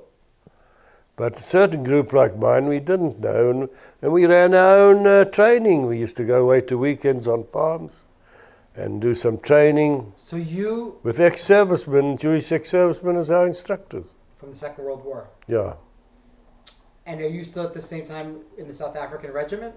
Yeah, same time I used to go. You're in two That's armies. right, 2 training You're sessions. In 2 armies. Yeah. You're a man of 2... 2 training you're sessions. Like a mercenary. That's I'll be right. here, I'll be here, I'll be here, wherever That's you need right, me. that's right. So eventually... I'm more interested in the Jewish recruitment. Tell me more about it. First of all, the Etzel, the Beitar movement, already before the South African Zionist Fed, were quietly, real in secret, it's written in the book there, were recruiting for Etzel from the Beitar and revisionist movement, which I knew nothing about in those days. Let's see if I can find it here in the book.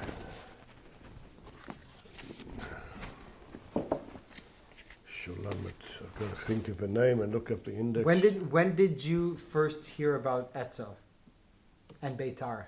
When the Hebrew Legion, because they were sympathetic with Menachem Begin's movements. They were? Yeah, the Frenchmen and the British guys who came with the Hebrew Legion. So they weren't part of Ben Gurion's clan? No, they weren't. That's why the Zionist Fed was a bit upset. Not only because of that, but because they opened up that we were recruiting, which in South Africa didn't really matter much, because basically the nationalist government, or was it not yet the nationalist, it was still Smuts's government, they didn't mind as long as it was kept quiet. In America, the FBI and the State Department were making sure that Americans didn't get involved.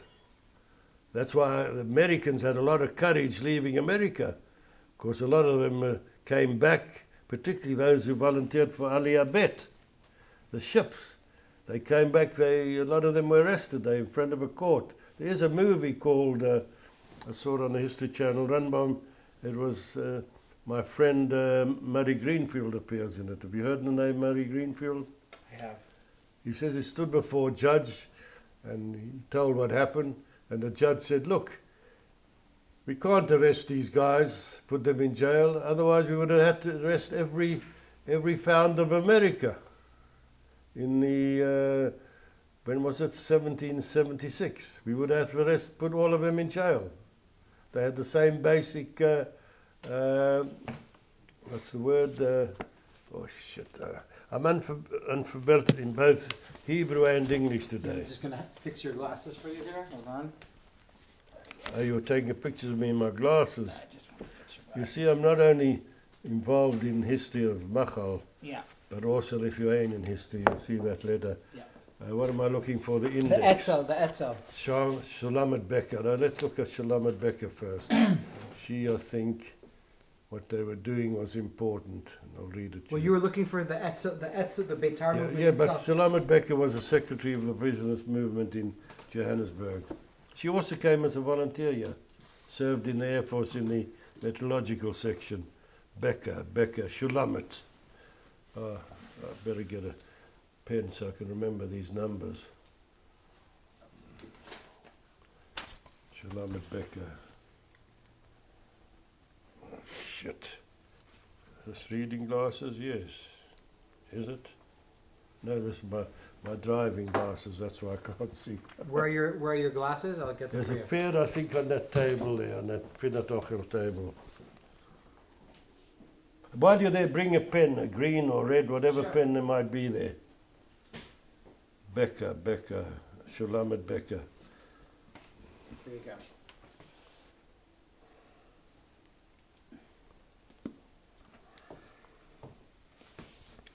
Shulamet Becker, 58, 214. I think 58 is enough. We don't have to go.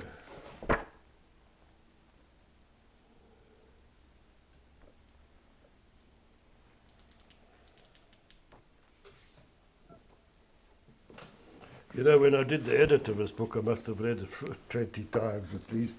I hope so.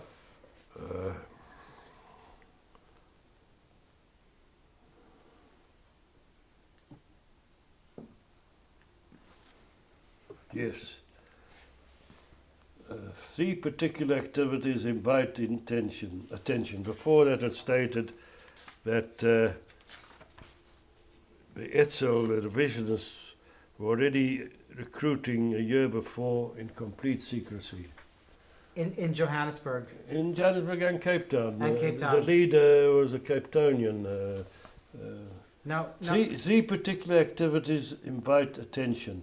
One was in a home in Orange Grove, where we lived afterwards as well. The second in a home in Oaklands, 2 suburbs next door to each other.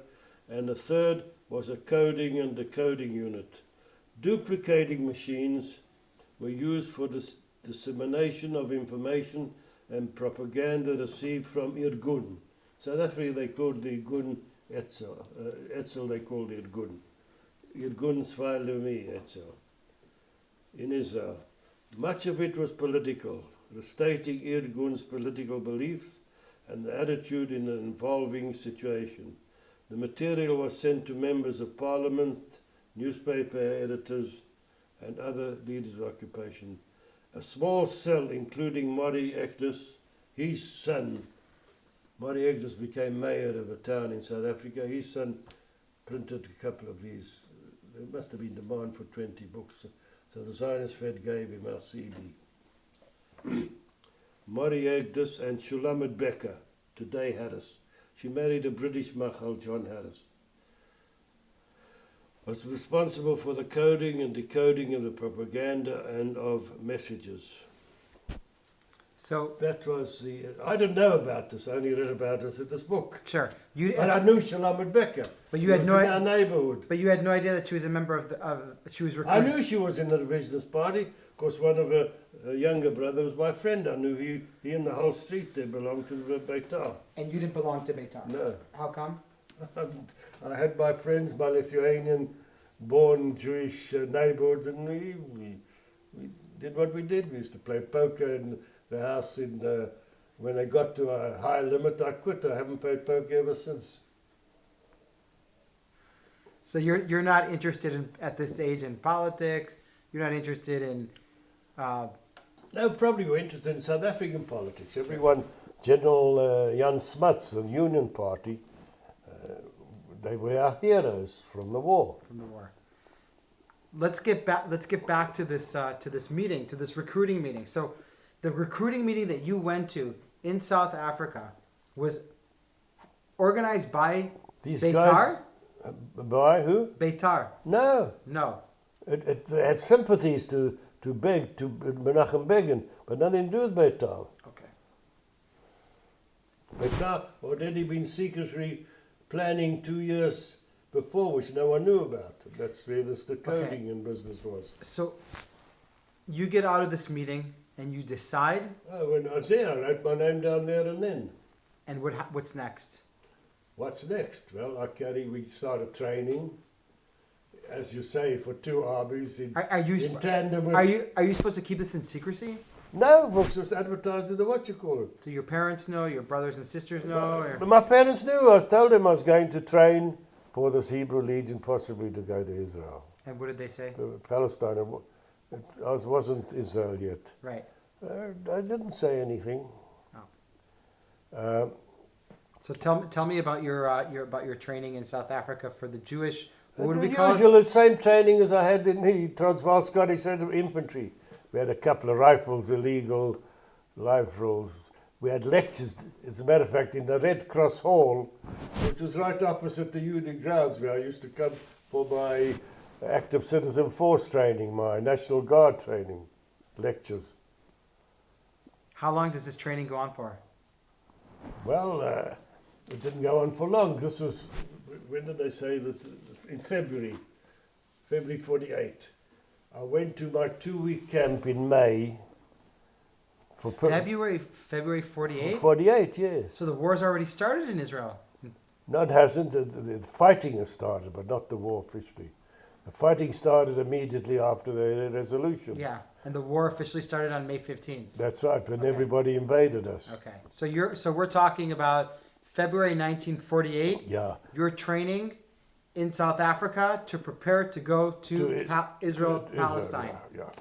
Now, during that period, before May, I also, through the Hebrew Legion advice, I had to get my passport and my Italian visa, because we all travelled through Rome. From South Africa, we flew to Rome. Although the earlier ones flew direct here. I had to get an Italian visa. There's also a little story attached to that. Please, tell me. First of all, in those days, which you don't remember, the age of consent was 21, not 18 like today. So I was not even 20 yet. I was 20 in April. So I forged my parents' signature, and I heard through the grapevine that there was a Jewish barber in Main Street, Johannesburg, in the centre, opposite the CID, the police detective's office, who was a commissioner of oaths. Commissioner of oaths is like a lawyer. You're entitled to witness official documents. Like a notary. Like a notary, yes. That's the word. Yes. I don't know if they have them today. It was people who had a good reputation in the community without having to be a lawyer or something. Tzaddikim. Eh? Tzaddikim, yes. So anyhow, I walked in with my letter, which I signed myself, and I go up to him, and he was cutting somebody's hair, and he just left the customer, saw my letter. Du gehst in Palästina, good. In Yiddish, you're going to Palestine, very, very good.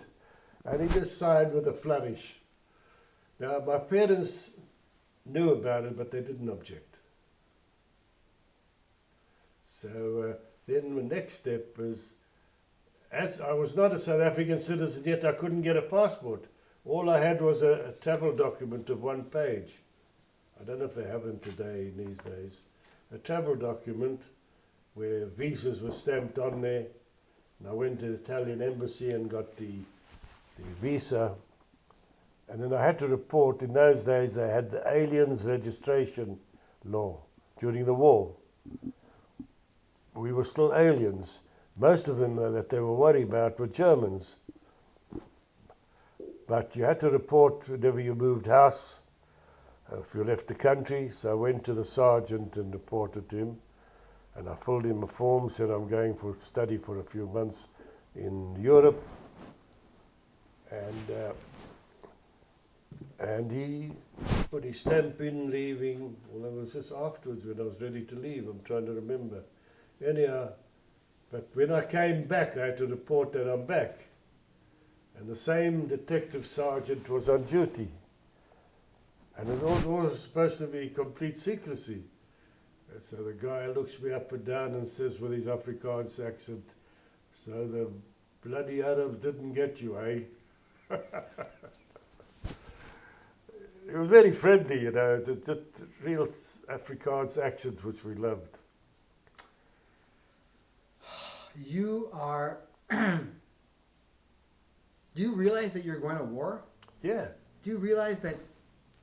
People were getting killed, yes. We knew already about it. And are you rediscovering yourself at this period? I'm actually really interested. You in February 48, you go to this meeting, you sign up. Sign up to go to war. What month do you get to Israel? May?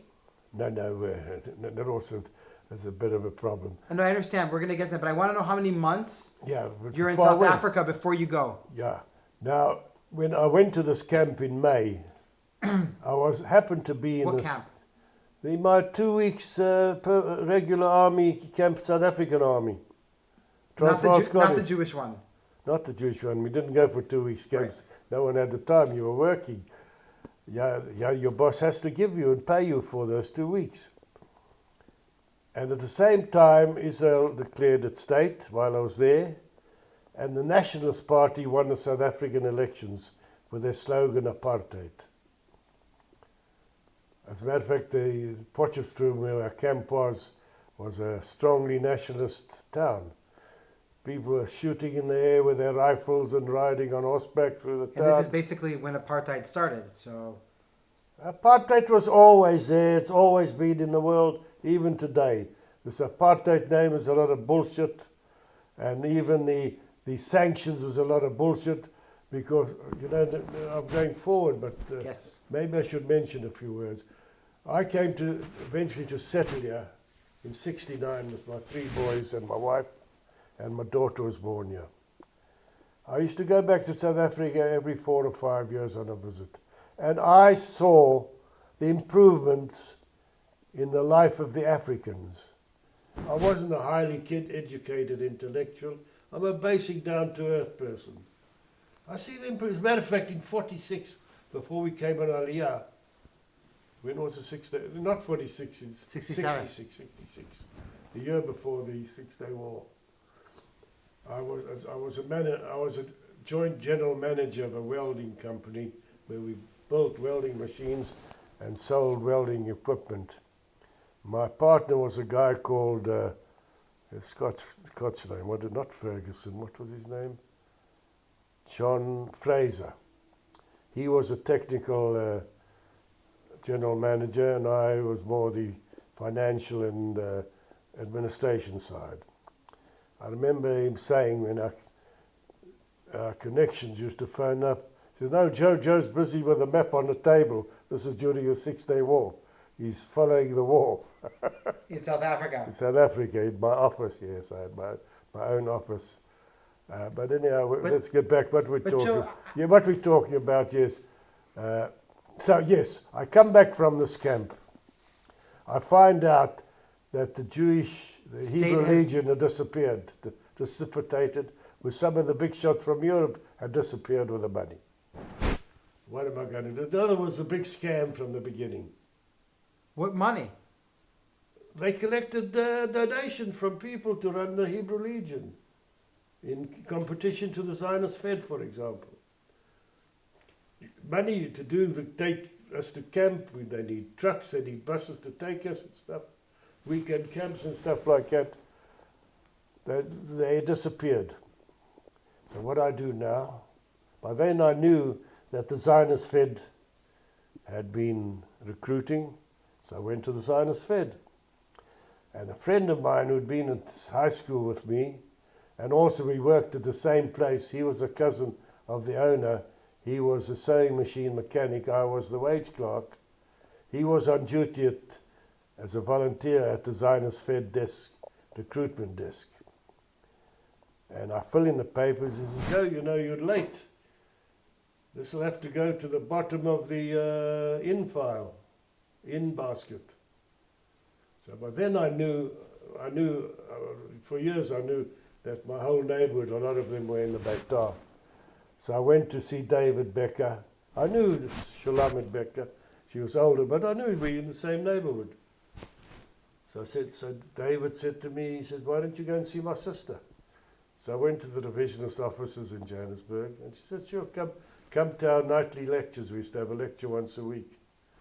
So this already delayed. Had I joined with my sort of training that I had in the South African part-time army, I might have been sent earlier had I been through the Zionist Fed. So I went to her, and she said, sure. I went to a few meetings. What were these meetings? In the offices. What were they about? About arms, small arms. We could only have revolvers in. We just assembled them, some lectures and stuff like that. And then eventually when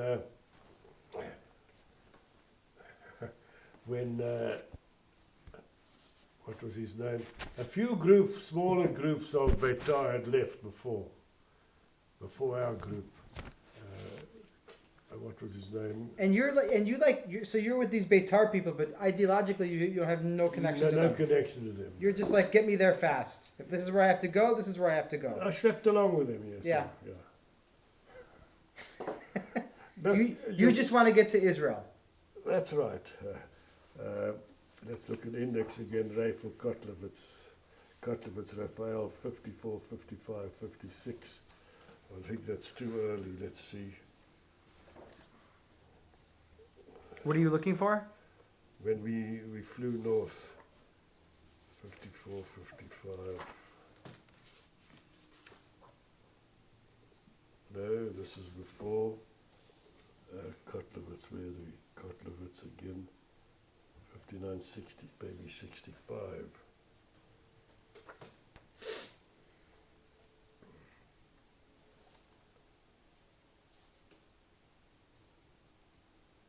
Yeah, there's something interesting. In the early months of 48, before I was with him, one of Kotlowitz's main difficulties was to contain the impatience of his volunteers. These are the Etzel volunteers, the Beitar volunteers, not the Zionist. He had about 400 already.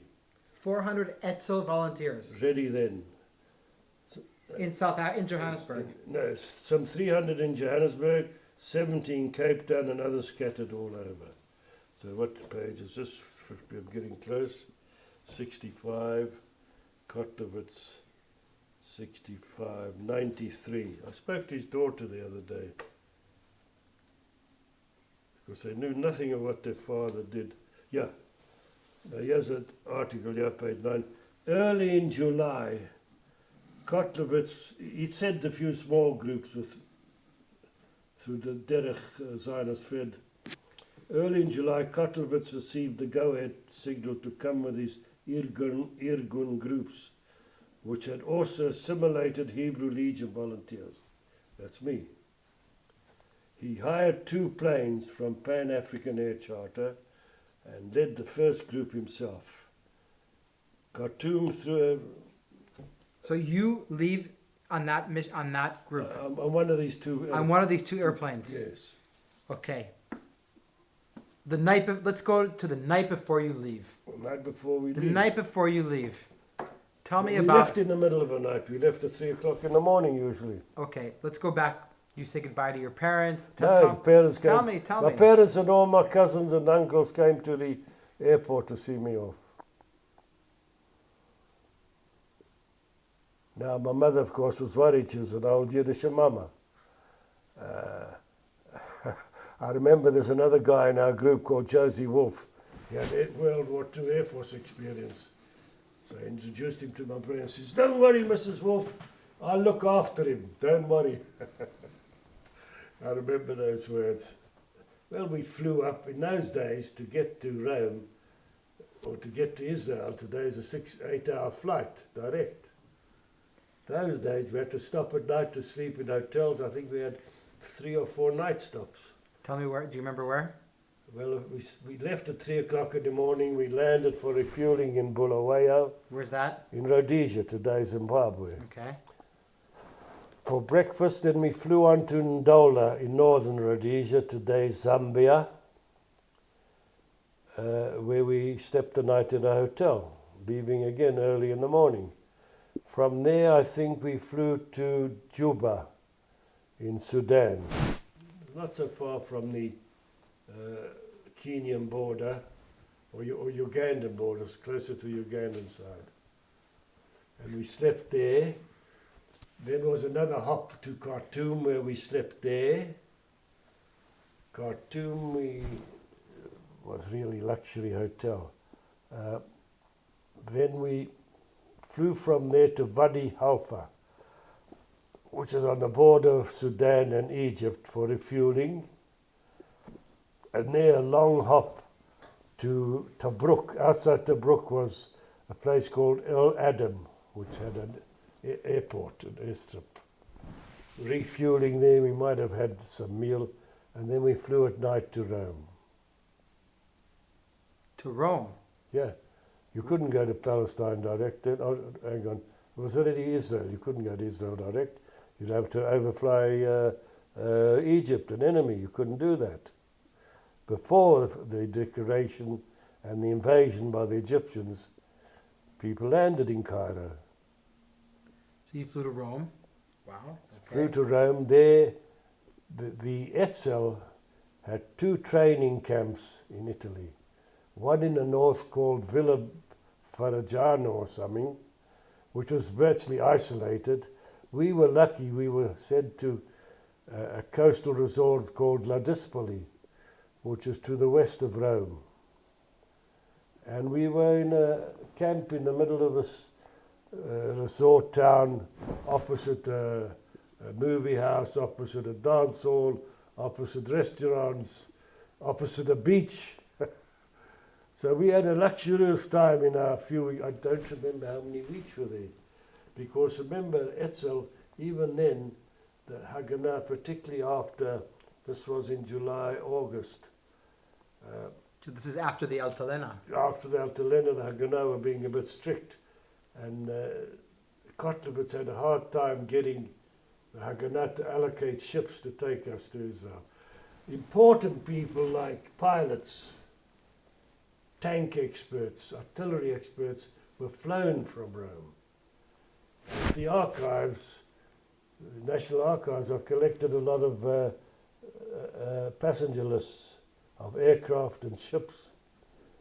We were then taken to a ship to Naples in a goods train, where you just sat on the floor until you got from Rome to Naples. And we boarded a little ship called the Dolores. It was an ex-luxury yacht which had proper accommodation for 30 to 40 people. Yeah, we had about 150 refugees plus or minus 21 South African volunteers, including 3 girls. And then it took us I don't remember, maybe 4. We had an absolutely calm Mediterranean. We're talking about August. Calm. No problems. We slept on deck. We arrived. I never knew the exact date we arrived. I thought we'd arrived a bit earlier, but when I found at the archives in Jerusalem, I found the Dolores passenger manuscript. So what date did you arrive in Israel? We landed in Haifa. We disembarked the 24th of August. The 4th of August. So you arrived in... During the second truce. The second truce. Where most English-speaking volunteers arrived. Some English-speaking volunteers had already been killed before that. Sure. In the Givati. Sure. So what we're going to do now is we are going to stop for today. Yes. We're going to start again tomorrow, but we're going to go back a few steps. I want to start tomorrow talking a little bit more in depth about your journey. There's very little written about the journey. Okay. There's some photographs. That's all. I want to talk to you about your first encounters with refugees from the Holocaust. Yeah. That's very important. Yeah. And then we're going to start with your landing in the port of Haifa in August 1948. 24th year. 24th of August 1948, and we're going to start getting down to business here with this interview. So I'll leave this. Yeah, we're going to leave everything I'll here. give you something to read about my Lithuanian story. Okay, hold on. So Just read this letter to see what it.